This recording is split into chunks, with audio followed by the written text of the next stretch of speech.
les activités, la consommation était bien sûr au centre de ces premières activités, mais c'était aussi l'occasion d'aller au-devant des gens et des femmes en particulier, de rencontrer des fois des femmes, certaines qui avaient du mal même à écrire ou à s'exprimer, de les aider à aller justement rencontrer des gens qui allaient leur permettre de... Voilà, il faut comprendre, c'était souvent un prétexte pour rencontrer en particulier des femmes qui avaient besoin de sortir d'une certaine condition. Et ça, c'est quelque chose qui était essentiel.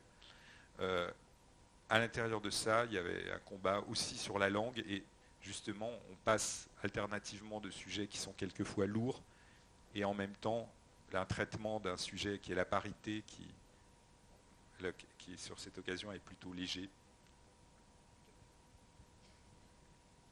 Lettre ouverte aux académiciens français.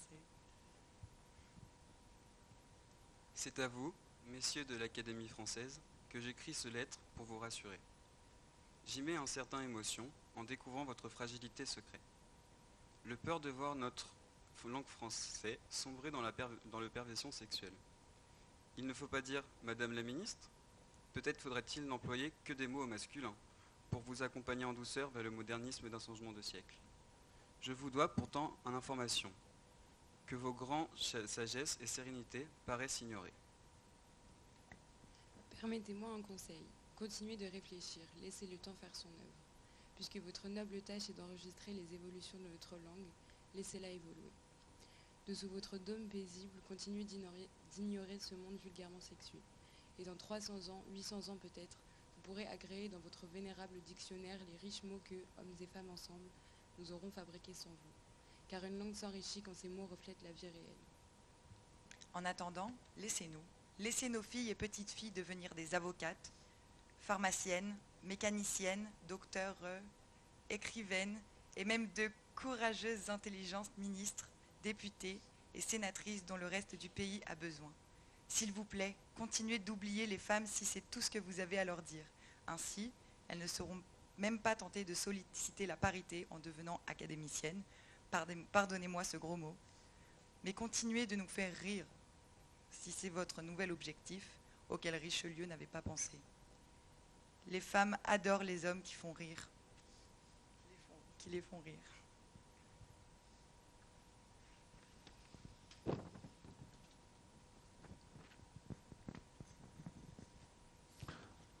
Voilà, et alors, le dernier message, je vais le lire moi-même, mais je vous épargne finalement la musique qui vient après, parce que je pense que ça serait un peu brutal.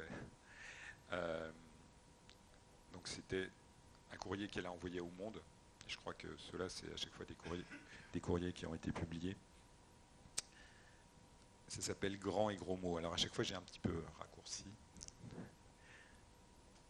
Tant que les mots ne tuent pas, alors c'était à l'époque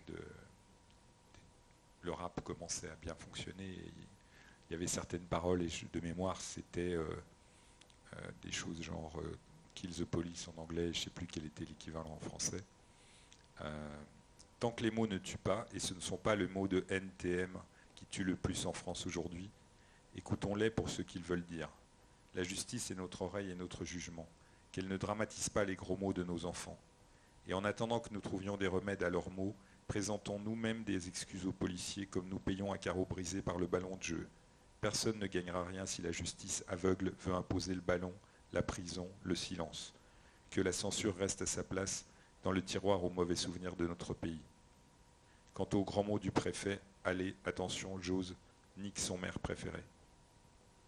Alors j'avais envie ensuite de vous passer un extrait du concert de Berger Noir en novembre 89 à l'Olympia, où vraiment avec un très gros son, ça disait la jeunesse emmerde le Front National. Et moi c'est bête, mais c'est un moment qui me fait pleurer, parce que j'y étais avec Ludovic, et c'était comme quelque chose qui résume un peu